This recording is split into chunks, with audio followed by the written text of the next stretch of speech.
Hey guys, it's Robin, Artist Island Crafts, and welcome to my studio.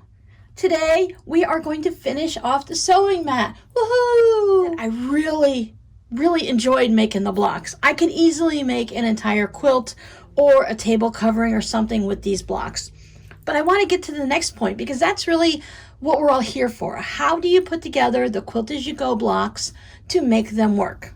So if this is the first video in the series you caught, go ahead and check the playlist. I have a Quilt As You Go playlist where I've been putting all of these videos into. And what we're doing is we're making a sewing mat. So we made 6 Quilt As You Go blocks, each one just a little bit different from the other one. And we're going to sew these together. They have a false backing on it. So when we did the Quilt As You Go, we went ahead and put we got our fabric, we have our batting. I have 100% cotton batting. And then I just used some type of a scrap piece of fabric. As you can see, this is faded from the sun to add to the back of it. And one of these is even pink. Those aren't going to be the actual backing. I'm going to stitch these blocks together and then we'll add the backing to it. So let's just go ahead and see the layout. Some of these are directional, so like I have a cow's face there. These 2 blocks are light and they're both hexagons. So we want to make sure we have things moved around. These 2 are the same also.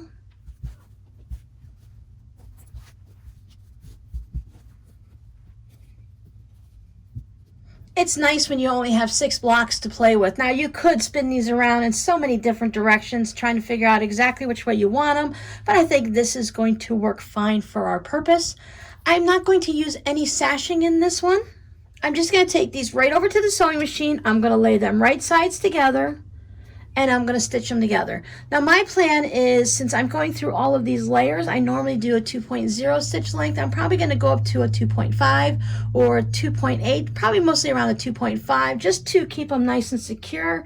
But I don't, at the 2.0, the stitches are so close together, I don't want to have any issues when I'm going through these layers. Now since I'm using just a cotton batting, so we have just a couple of layers to go through, it won't be too bad. It's very similar to maybe making a quilted tote bag. We just have a little bit to go through. So I'm just going to lengthen my stitch length just a smidge. And I'm going to go a little bit more than a 1/4 inch. Now if you look at my blocks, I don't have any flying geese. I don't have any star points. I don't have anything that's coming right to the edge that I need to worry about losing. So I'm going to go for more of a 3/8 inch seam allowance. Try to say that really fast. It's not easy. And that way I'm going to make sure that I have enough. It's going to be held together. It's almost like when you're sewing jeans or a heavier material, you just increase your seam allowance just a little bit to account for it. But if you want to just use a 1/4 inch seam allowance, that's fine too. Especially if I said you have the flying geese and the star points or something that's going to the edge that you need to take into consideration. Since we just did basic wild and crazy blocks, we don't have to worry about that. So I'll just take these 3, sew them together, and I'll take these 3 to sew them together, show you what it looks like, and then I'll do the center one. So there are my first 2 rows. Now if you were doing this in a large quilt, you can do rows or you could do columns and then just connect them as you go, whichever is going to work for you. See, I went with the larger seam allowance here. Because of the way I did the Quilt As You Go, and I didn't do extra quilting on top, I just did it as I sewed the fabrics down. This piece of fabric right here was all loosey-goosey. You can go ahead and clamp these together or pin them together to make it easier for yourself. I just went ahead and stitched them together. There was no problem. I'm going to go ahead and press these open. You can set them this way and set your seam first.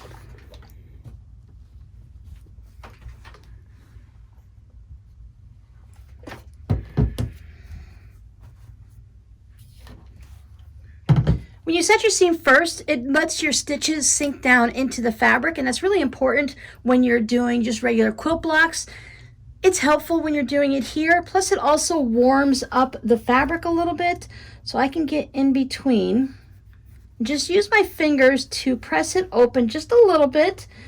Give myself something easier to work with, and since I'm doing the larger seam allowance, I have more to press open, and that's another reason why I went with the larger ones, because I've done it with the 1/4 inch before, and you just have such a little bit because all that extra batting and fabric eats up the space. So now when I go and I give it a nice press open, I'm a steamer, so I give it some steam.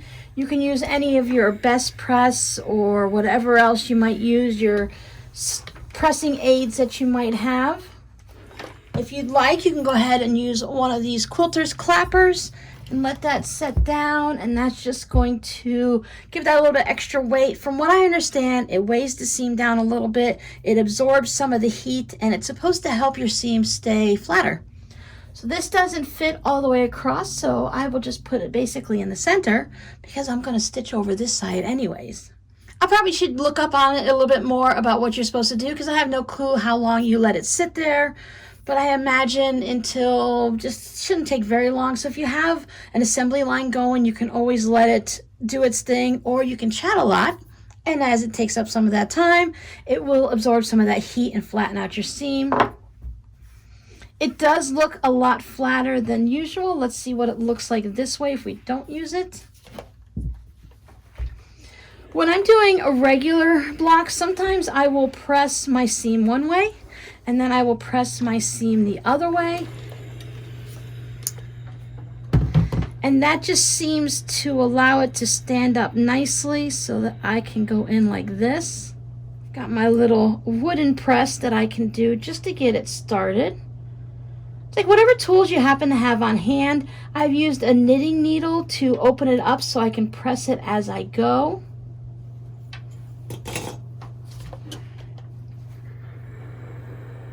Give it a nice little steamy press.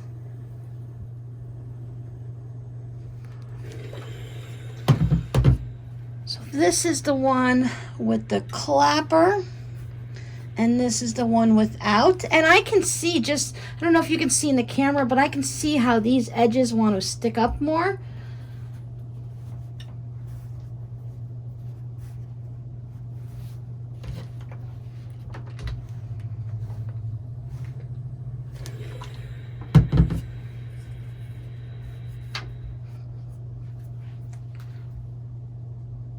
These are for sale in a variety of places online. I've also seen a few videos where people make their own handmade versions. So I'm going to go ahead and get this row pressed, and then we'll put the two rows together.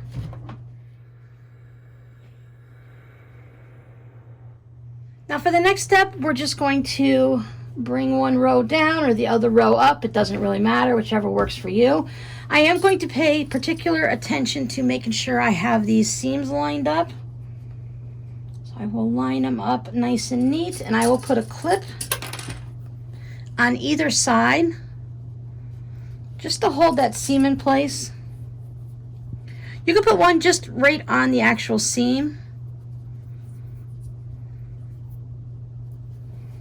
Do the same thing here. So if you're doing it on a quilt, you would just do it all the way down the row. If you have larger blocks, you can always clip or pin in between. If you want to add an extra one here and there, just to make sure you have everything lined up neatly.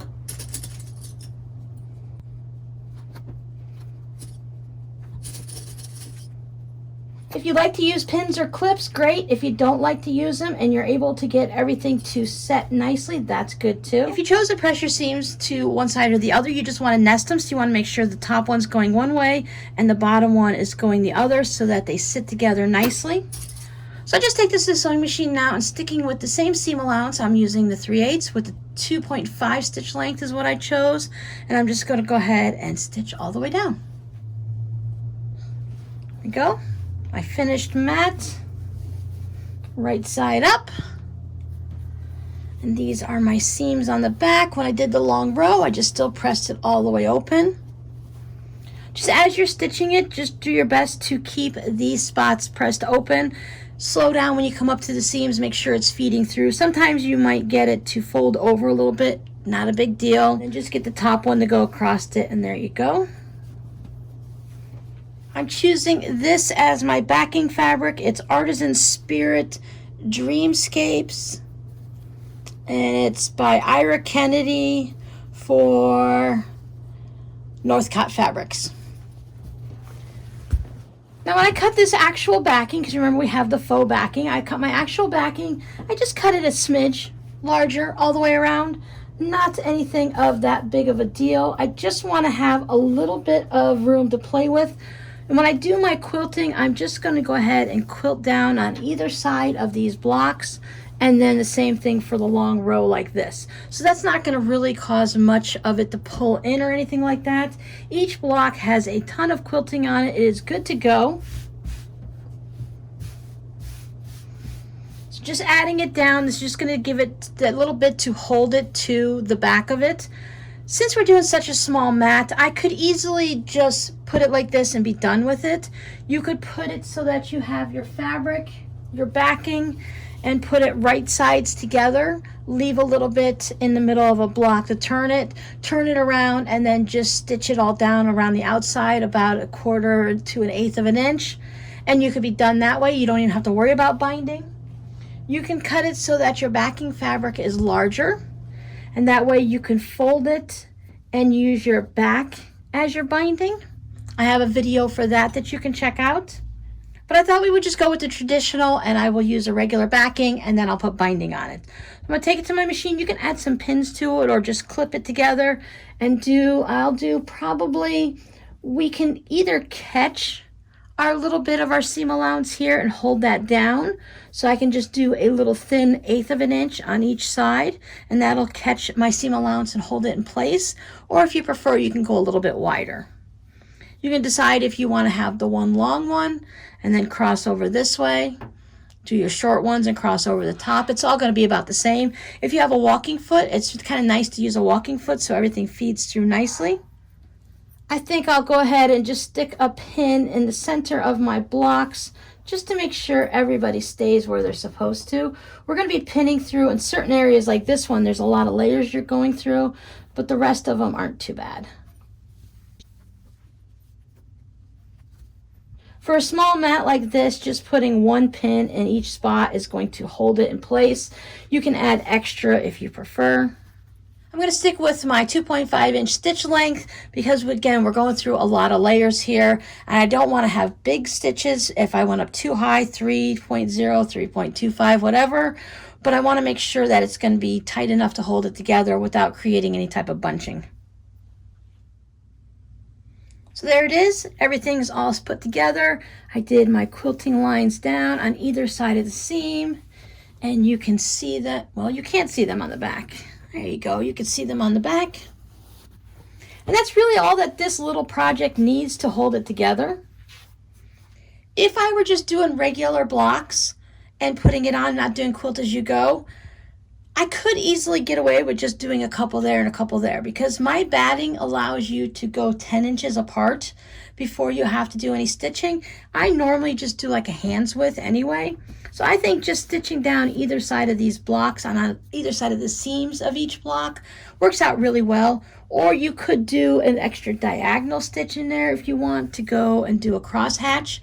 Any way you want to get these to stay together is going to be fine. It really needs a very minimal amount. No matter what batting you chose, since you already did each block as quilted, holding it all together, you're just doing it to hold the backing on. So now I'm going to go ahead and cut my binding. I think I'm just going to go ahead and use the same fabric from my backing as my binding.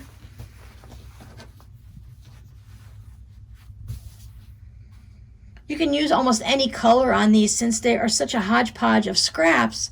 You can make a scrappy binding go around. I could do that. I might go through my scrappy bindings and see what I have already made up, so that would be a great way to use those up. I keep most of them in this little container. This is supposed to be for dog treats, but I could pull out some of the bindings in here and use those if I want. I already have a scrappy binding right there that's already stitched.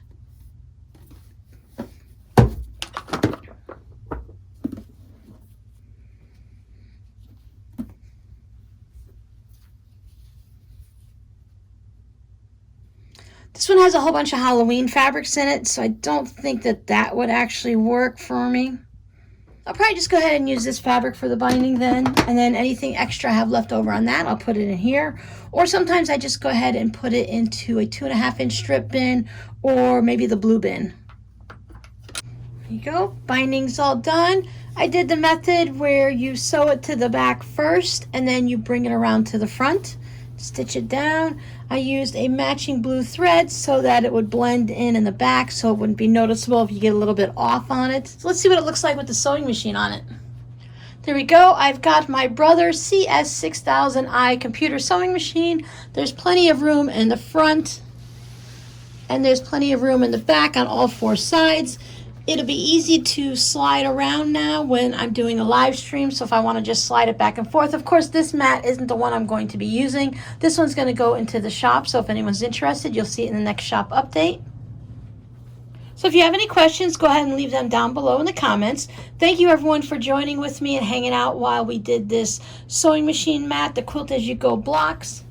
I really enjoyed making the different blocks. And I could see using several of these in a quilt or some type of a wall hanging or lap quilt or something like that. But you can easily adapt these to larger blocks or smaller blocks and make them into any size project that you need. So your code word for this video is going to be simple. We're just going to go with the color blue. And I hope to see you guys in the next video. Thanks for hanging out. Bye.